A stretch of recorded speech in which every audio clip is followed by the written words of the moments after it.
I'm Pam Atherton. We're here with DeeAnn McArdle, founder of Unleash Your Inner Foodie, and she is one of my favorite hostesses, and she's been giving us some tips for entertaining, and with the holidays coming up, we can sure use those help.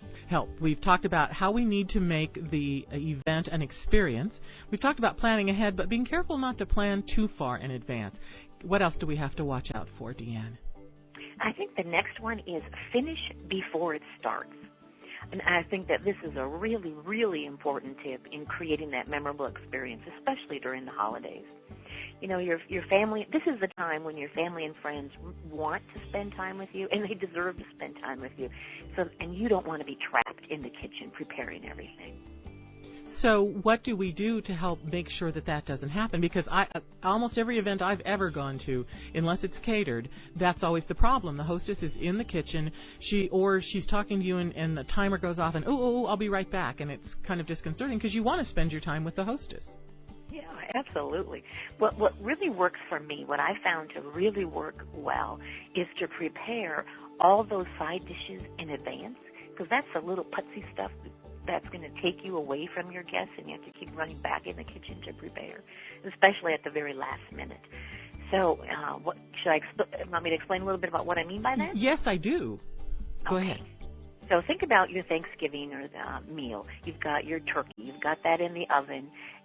Then you've got your side dishes like your mashed potatoes or sweet potatoes or whatever your traditional side dish is.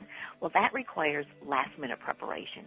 So what I found to work really well is I make that the day before, the night before. I make my mashed potatoes just like I'm going to sit down and have them for dinner. But what I do is let them cool, put it in a casserole, put a cover on it, put foil over it, whatever you have, stick it in my fridge, and then on Thanksgiving, I've already got that done.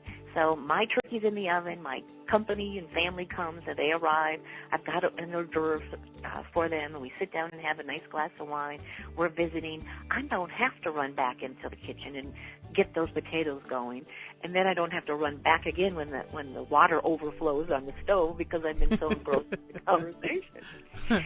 So all I do is when I take the turkey out of the oven, you need to let that rest about 30 minutes before you start to carve it.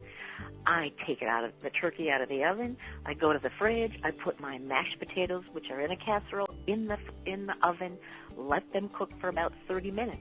So I have time to let that turkey rest. I can carve the turkey. Potatoes are done. They're in the oven.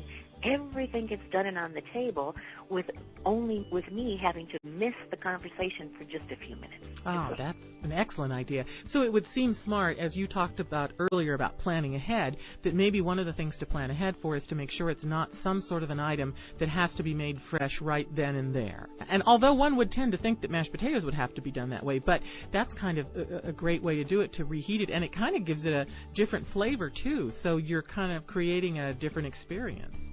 Yeah, you really are. I stumbled across this quite accidentally.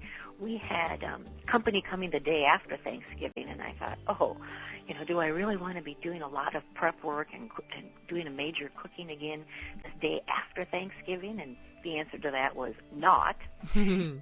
So I just simply made extra dressing or stuffing, whatever you make. I made extra mashed potatoes, put them in the containers, put them in the fridge.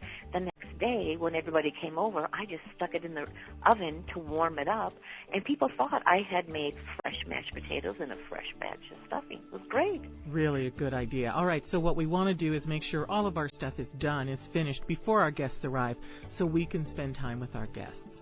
Absolutely. Great advice. It comes from DeeAnn McArdle. She's the founder of Unleash Your Inner Foodie. You can find out more about her at unleashyourinnerfoodie.com. She is a great hostess, and we're going to learn more from her about entertaining, especially for the holidays. I'm Pam Atherton. Thanks for being with us.